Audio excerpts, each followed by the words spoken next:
بسم اللہ الرحمن الرحیم۔ شروع کرتی ہوں اللہ تعالیٰ کے پاک نام کے ساتھ جو بڑا مہربان نہایت رحم فرمانے والا ہے۔ نماز پڑھنے کا بہت زیادہ ثواب ہے، اور نماز پڑھنا تمام مسلمان مرد اور عورت پر فرض ہے۔ نماز مومن کی معراج ہے۔ نماز پڑھنے سے انسان بے حیائی اور گناہ کے کاموں سے بچا رہتا ہے۔ ہمیں چاہیے کہ ہم نماز پڑھیں۔ نماز کے بارے میں ایک حدیث مبارکہ ہے۔ رسول اللہ صلی اللہ علیہ وآلہ وسلم نے ارشاد فرمایا، ہر چیز کا پھل ہے، ہر چیز کا پھل ہے، اور نماز کا پھل دعا ہے۔ ہر چیز کا پھل ہے اور نماز کا پھل دعا ہے۔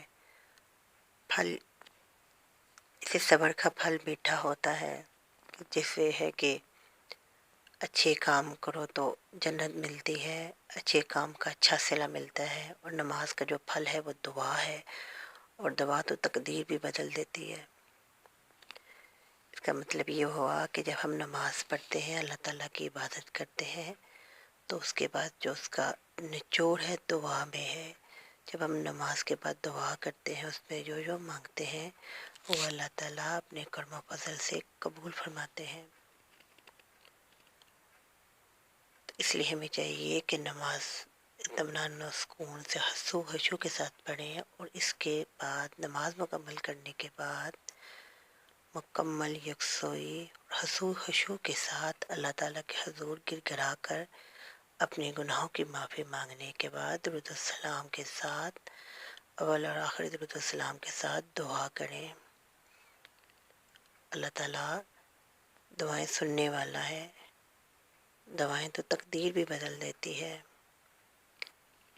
دعا ہے کہ اللہ تعالیٰ ہمیں ہر شر اور ہر بیماری سے اپنے حفظ و امان میں رکھے، اور ہمیں تمام فرض نمازیں خشوع و خضوع کے ساتھ ادا کرنے کی توفیق عطا فرمائے۔